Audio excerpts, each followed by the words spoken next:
اب سنیے زکریا اور یحییٰ علیہم السلام کے واقعات۔ دن گزرتے گئے، ابراہیم اور یعقوب علیہم السلام کی نسل سے کچھ نیک لوگ پیدا ہوئے۔ ان کو آل عمران کے نام سے یاد کیا جاتا ہے۔ اللہ تعالیٰ سورہ آل عمران آیت 33 اور 34 میں فرماتے ہیں، ان اللہ اصطفى آدم ونوحا وآل ابراہیم وآل عمران علی العالمین ذریة بعضها من بعض واللہ سمیع علیم۔ بے شک اللہ تعالیٰ نے تمام جہان کے لوگوں میں سے آدم کو اور نوح کو اور ابراہیم کے خاندان اور عمران کے خاندان کو چن لیا کہ یہ سب آپس میں ایک دوسرے کی نسل سے ہیں، اور اللہ تعالیٰ سنتا جانتا ہے۔ جس عمران کا ذکر قرآن مجید نے کیا ہے یہ داؤد علیہ السلام کی اولاد سے ہیں۔ زکریا علیہ السلام کی بیوی، یحییٰ علیہ السلام کی والدہ عیشع اور مریم علیہ السلام کی والدہ حنا دونوں حقیقی بہنیں تھیں، اور زکریا علیہ السلام رشتے میں مریم علیہ السلام کے خالو تھے۔ اس طرح یحییٰ علیہ السلام اور مریم علیہ السلام آپس میں خالہ زاد ہیں۔ اللہ تعالیٰ نے اس دور کے کئی واقعات کی طرف اشارہ کیا ہے۔ سب سے پہلا تذکرہ مریم علیہ السلام کی پیدائش کا ہوا ہے۔ یہ واقعہ دمشق میں ہوا۔ زکریا بن دان سلیمان علیہ السلام کی اولاد میں سے تھے۔ دمشق میں زندگی گزار رہے تھے۔ عمر 100 سال سے زیادہ ہو چکی تھی۔ اس قصے کی ابتدا قرآن مجید نے عمران کی بیوی سے کی ہے۔ وہ مریم علیہ السلام کی ماں اور عیسیٰ ابن مریم کی نانی ہیں۔ عمران کی بیوی کے ہاں عرصہ دراز سے کوئی اولاد پیدا نہ ہوئی تھی۔ ایک دن انہوں نے ایک چڑیا کو دیکھا، وہ اپنے بچوں کو خوراک کھلا رہی تھی۔ یہ دیکھ کر انہیں شدت سے اولاد کی خواہش محسوس ہوئی۔ انہوں نے اللہ سے دعا کی، اللہ نے ان کی دعا کو قبول فرمایا۔ چنانچہ جب بچے کی ولادت کا وقت قریب آیا تو انہوں نے ایک نذر مانی۔ سورہ آل عمران آیت 35 میں اللہ تعالیٰ فرماتے ہیں، اذ قالت امرأة عمران رب انی نذرت لك ما في بطنی محررا فتقبل منی انك انت السمیع العلیم۔ جب عمران کی بیوی نے کہا، اے میرے رب، میرے پیٹ میں جو کچھ ہے اسے میں نے تیرے نام آزاد کرنے کی نذر مانی ہے، تو میری طرف سے قبول فرما، یقیناً تو خوب سننے والا اور پوری طرح جاننے والا ہے۔ انہوں نے اللہ تعالیٰ سے اولاد کی دعا کی۔ اللہ تعالیٰ کے حکم سے جب انہیں بچہ پیدا ہونے کی امید ہوئی تو انہوں نے نذر مان لی کہ جس بچے کو جنم دوں گی اسے اللہ کے لیے آزاد چھوڑ دوں گی تاکہ وہ بیت المقدس کی خدمت کرے۔ زکریا علیہ السلام اور آل عمران بیت المقدس کی طرف نقل مکانی کر چکے تھے۔ بیت المقدس یہودیوں کی عبادت گاہ تھی۔ یہ ان کا طریقہ تھا کہ اپنی اولاد کے بارے میں بیت المقدس کا خادم بنانے کی نذر مانا کرتے تھے۔ بچہ پیدا ہوتا تو علماء کے سپرد کر دیتے، وہ اسے تورات پڑھاتے تاکہ وہ عبادت کرنے والا بن جائے، بیت المقدس کی خدمت کرے۔ لیکن ان کے ہاں بچی پیدا ہوئی۔ بچیوں کو تو خدمت کے لیے وقف نہیں کیا جاتا تھا۔ سورہ آل عمران آیت 36 میں ہے، فلما وضعتها قالت رب إني وضعتها أنثى والله أعلم بما وضعت وليس الذكر كالأنثى وإني سميتها مريم وإني أعيذها بك وذريتها من الشيطان الرجيم۔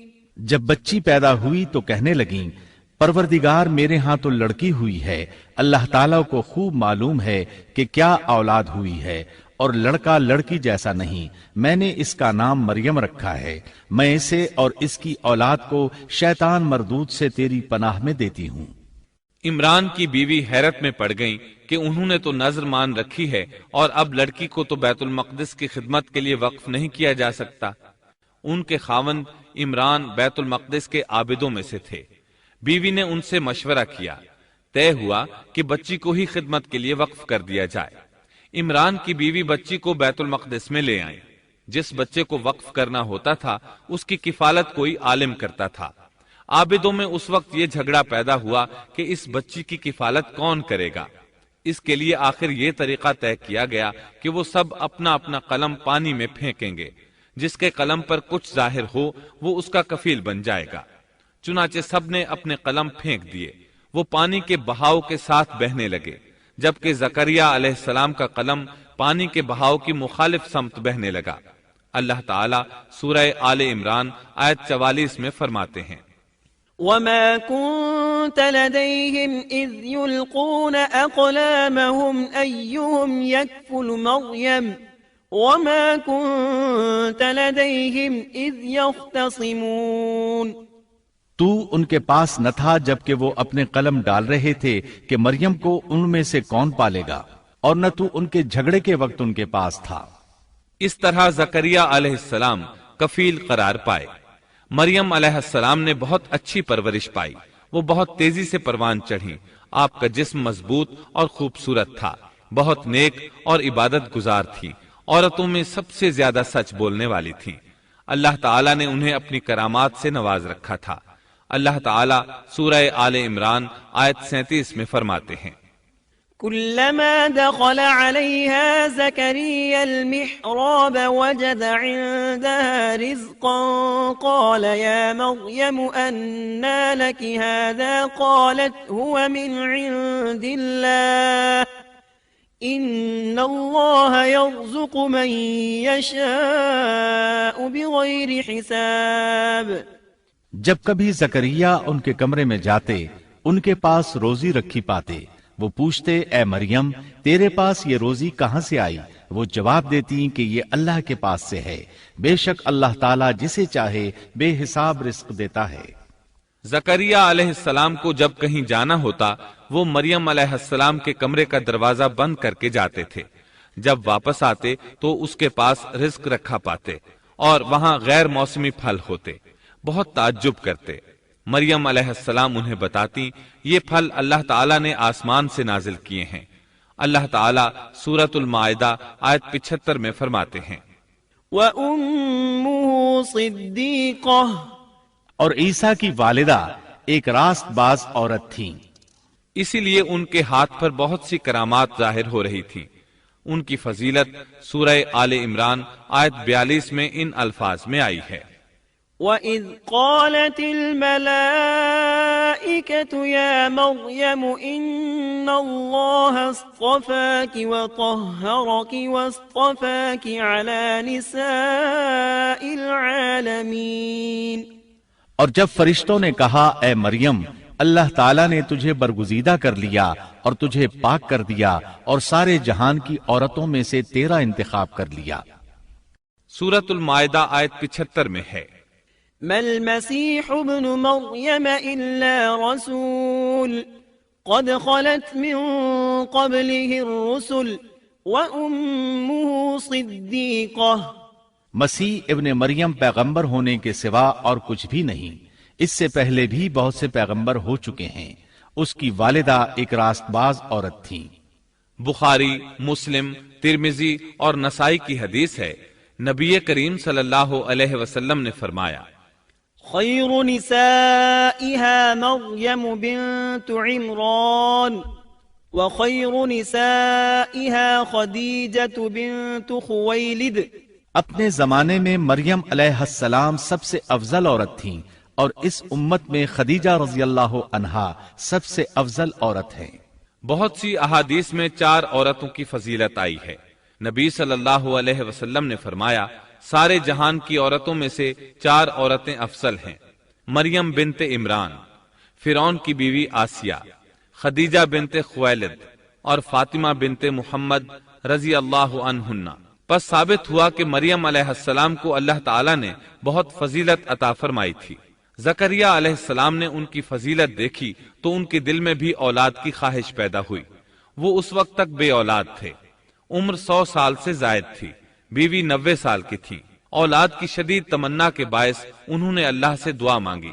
سورہ مریم آیات 1 تا 6 میں ہے، کاف ہا یا عین صاد ذكر رحمة ربك عبده زكريا إذ نادى ربه نداء خفيا قال رب إني وهن العظم مني واشتعل الرأس شيبا ولم أكن بدعائك رب شقيا وإني خفت الموالي من ورائي وكانت امرأتي عاقرا فهب لي من لدنك وليا يرثني ويرث من آل يعقوب واجعله رب رضيا کاف ہا یا عین صاد، یہ ہے تیرے پروردگار کی اس مہربانی کا ذکر جو اس نے اپنے بندے زکریا پر کی تھی، جبکہ اس نے اپنے رب سے چپکے دعا کی تھی کہ اے میرے پروردگار، میری ہڈیاں کمزور ہو گئی ہیں، سر بڑھاپے کی وجہ سے بھڑک اٹھا ہے، لیکن میں کبھی بھی تجھ سے دعا کر کے محروم نہیں رہا۔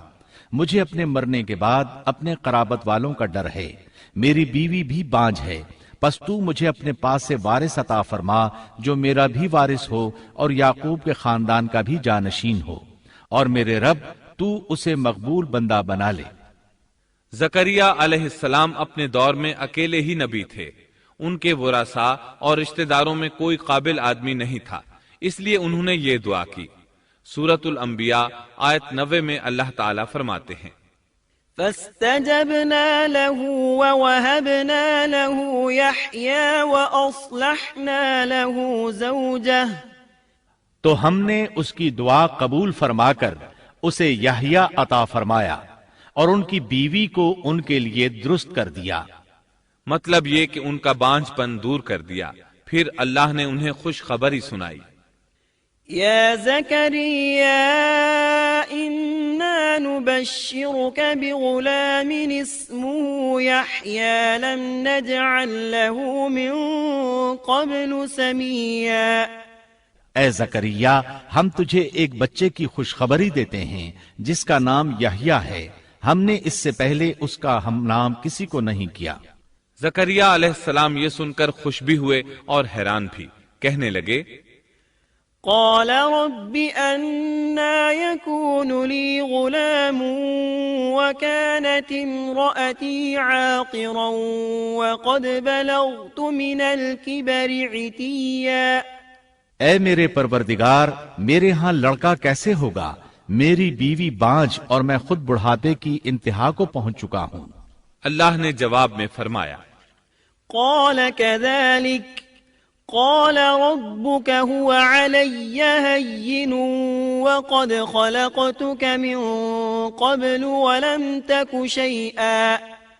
ارشاد ہوا کہ وعدہ اسی طرح ہو چکا، تیرے رب نے فرما دیا ہے کہ مجھ پر یہ بالکل آسان ہے اور میں اس سے پہلے تجھے بھی پیدا کر چکا ہوں، حالانکہ تو کچھ بھی نہ تھا۔ اس پر زکریا علیہ السلام نے عرض کی قال رب اجعل لي آیہ، کہنے لگے میرے پروردگار میرے لیے کوئی علامت مقرر فرما دے۔ یعنی زکریا علیہ السلام نے عرض کی میرے رب کوئی نشانی مقرر فرما دیجئے کہ میرے ہاں بچہ پیدا ہونے والا ہے، جس سے میں سمجھ جاؤں کہ یہ بچہ بنی اسرائیل پر ظاہر ہوگا، تاکہ بنی اسرائیل کو بھی اس کی فضیلت اور اہمیت کا علم ہو جائے۔ تب اللہ تعالیٰ نے فرمایا قال آيتك ألا تكلم الناس 3 ليال سويا۔ ارشاد ہوا کہ تیرے لیے علامت یہ ہے کہ تو بھلا چنگا ہونے کے باوجود 3 راتوں تک کسی شخص سے بول نہیں سکے گا۔ چنانچہ جب وہ وقت آیا اور وہ کسی سے بات کرنا چاہتے تو کر نہیں سکتے تھے، البتہ اپنے ذکر میں صبح شام مصروف رہتے، اور یہ نشانی تھی اس بات کی کہ ان کے ہاں بچہ پیدا ہونے والا ہے۔ اللہ تعالیٰ سورہ مریم آیت 11 میں فرماتے ہیں فخرج على قومه من المحراب فأوحى إليهم أن سبحوا بكرة وعشيا۔ اب زکریا اپنے حجرے سے نکل کر اپنی قوم کے پاس آ کر انہیں اشارہ کرتے ہیں کہ تم صبح و شام اللہ کی تسبیح بیان کرو۔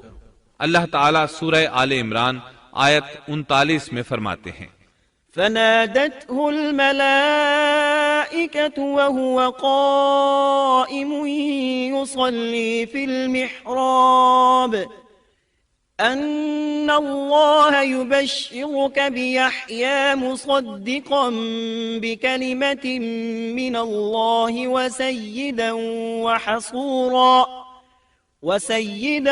وحصورا ونبيا من الصالحين.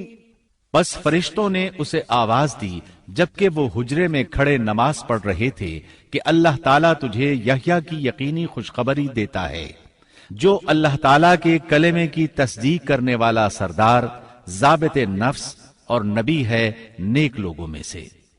انسان کتنے ہی بلند و بالا مقام پر پہنچ جائے اور اللہ تعالیٰ کے ساتھ اسے زیادہ سے زیادہ قرب حاصل ہو جائے تب بھی وہ اللہ کا بندہ ہی رہتا ہے، اور کسی بھی بلندی پر پہنچ کر وہ اللہ یا اللہ کا بیٹا نہیں ہو سکتا، اللہ کا شریک نہیں ہو سکتا.